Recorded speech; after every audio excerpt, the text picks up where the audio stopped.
This video is sponsored by EA. Today I'd like to take a look at some of the brand new crafting stuff that has come into Apex Legends. What are some of the best things to look for, and what are some tips and strategies that I think may be a little off the radar of a lot of players, but I think are still very important.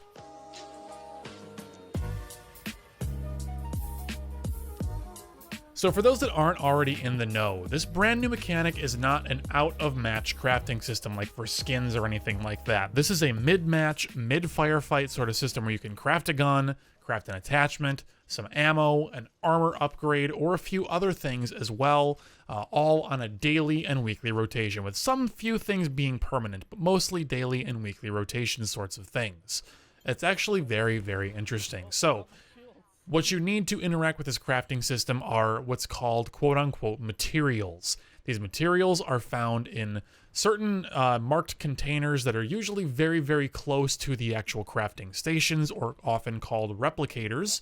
Additionally, every single loot bin that you open will give you 5 materials as well, whereas those bigger containers will give you 25. So there's going to be numerous different items, again, at daily and weekly rotations that cost different prices, but some of the mainstays would be an armor upgrade, which will give you 100 points into your Evo armor. That costs you 45 materials, or you can buy things like a med kit for, I believe, 20 materials. And there's a few others in there as well that are all on rotation. You can see which items are in the daily and weekly rotations, both at the main menu when you are selecting which playlist you'd like to play in, as well as in the loading screens, or rather, not quite the loading screens, but when you are selecting your legends and you are actually kind of warping into the world and everyone's picking their characters and you're in kind of some of that rigmarole of the beginnings of the match, you will see in the bottom corner of your screen what is on the daily and weekly rotation at that point as well, just so you can't possibly miss it. Now that all the basics are out of the way, I have a handful of tips that I would like to share with you all that I think may not be initially obvious. Maybe some will be to some people, but to others they may not be. So if these seem very, very simple and you're like, wow, how could he even bother talking about this? Look, there's going to be players out there that miss some of this stuff. So, we'll start off easy and we'll get into some of the juicier stuff as we move on. So first up, the really easiest thing that I can think of here is every single time you use a replicator, you have the option of, for 10 materials, crafting 1 brick of ammo for each of your guns. Now, sometimes you may have a lot of ammo for your primary, but you need a little bit more ammo for your secondary. What you could do, if you have a lot of free time to loot and there's just nothing really in the area, but let's say, for example, that your primary weapon is going to be, let's say, a triple take, and then you have plenty of ammo for that, but your secondary is going to be a Spitfire, and you've got maybe like 60 rounds in reserve, but you'd really like to have a whole lot more. Well, printing 20 at a time from the replicator for your Spitfire may not be all that great, but let's say there is a Prowler or a Wingman that's also on the ground right near that replicator. What you can do is toss your triple take down to have double heavy weapons, and then go to the replicator and replicate heavy ammo, and you're going to get 2 heavy bricks because you have 2 heavy guns. So you can just run through and get 2 heavy bricks and double up and get double for your money, quote unquote. And then just go ahead and while that's printing, you can drop that second heavy weapon you picked up, grab that triple take that you wanted the whole time, and then by the time you grab that, re-equip all your attachments on it, you're going to have 6 brand new shiny bricks of heavy ammo right on that replicator waiting for you. So that is a really, really cool little strategy that you can do. In addition, if I'm not mistaken, every special weapon, like a gold care package weapon, or I guess those are red now technically, those will always give you a stack of light ammo. At first, I tried it with the R99. I thought it was just because it was an R99 kind of thing, but then I tried it with another weapon. I think it was either a Kraber or a Peacekeeper, I forget which, and I still got light ammo. So that is an interesting thing to note as well. Not that it will ever really come up, but maybe in some situation at some point you'll have a Kraber and some other gun, and you'll have some free points, and you can print some light ammo for your teammate running an R301. I mean, it's minor, but it is something that you could potentially do. Next up, it's important to note that when you use the replicator, enemies that are in the nearby radius will be alerted to this fact. It makes a sound, it has a visual effect, and when you're close enough, you'll actually see an icon on your HUD that shows that the crafting station is actually crafting something, and it'll even show you the rarity of the item being crafted, so you have some kind of inclination as to what's being made. So if you see a white rarity item, It's probably ammo, but could be something else that's in that white rarity slot. Whereas if you see a gold item, then you know, okay, it's probably a turbocharger, probably a skull piercer. Got to be careful about that. It's also important to know that when you choose to upgrade your armor in the replicator, you will lose your armor for a short period of time, so you will be without armor completely.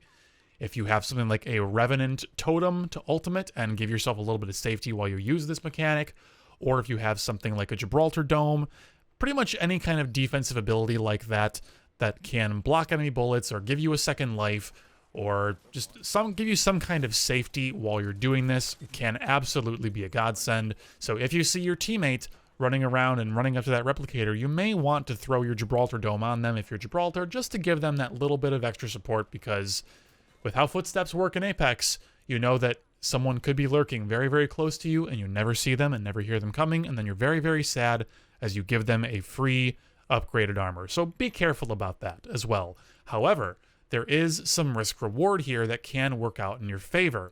One thing that I've noticed that is really, really interesting is that when you are upgrading your armor, whether you actually get it from, let's say, level 1 to level 2, it doesn't really matter. As long as you shove it into the replicator and you're putting 100 points into it, when it comes back out, it will be fully healed. So if you don't have very many heals, let's say, or if you just really want to conserve what you do have, or you want to make some big brain gamer plays, what you can do is toss your armor in there and then armor swap a box nearby, so that way now there's like fewer armors for the enemy to grab an armor swap, and you'll have a fresh, nice, clean armor swap right there on that crafting station, and you can make some really big brain, high APM kinds of plays if you're that kind of player. So keep in mind that this will heal your armor, and you can and should use that to your advantage in certain situations. Lastly, this is a bit more of a meta tip. This is for those of you that are really sweaty and are really into trying to min-max your gameplay.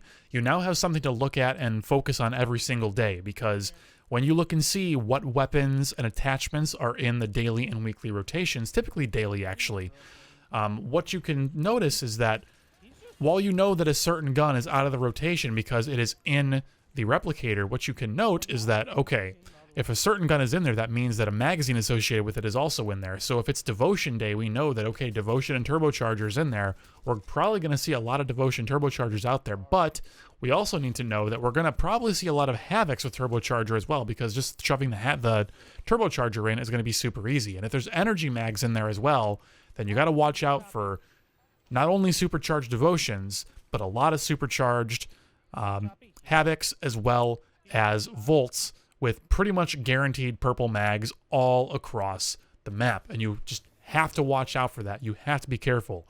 If you see a DMR in there, okay, well the DMR, or also known as the longbow, will spawn with a skull piercer. So if you know that it's skull piercer day, people are not clicking on that longbow DMR 9 times out of 10. They're just clicking on that skull piercer to shove into their wingman.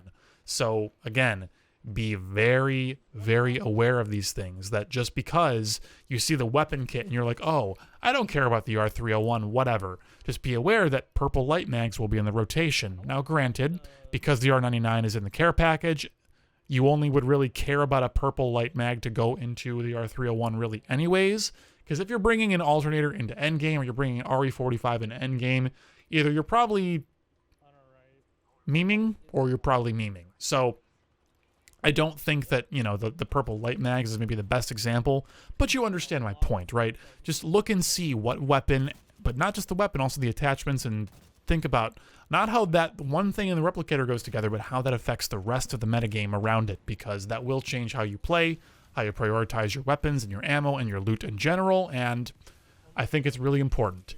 Anyways, everyone, I hope that this has been helpful. I hope it's been educational to you all. Thank you all so much for listening. Personal opinions here, I really do like this system, and I like what it brings into the game. I think that crafting in general helps to normalize potentially bad loot drops really, really well.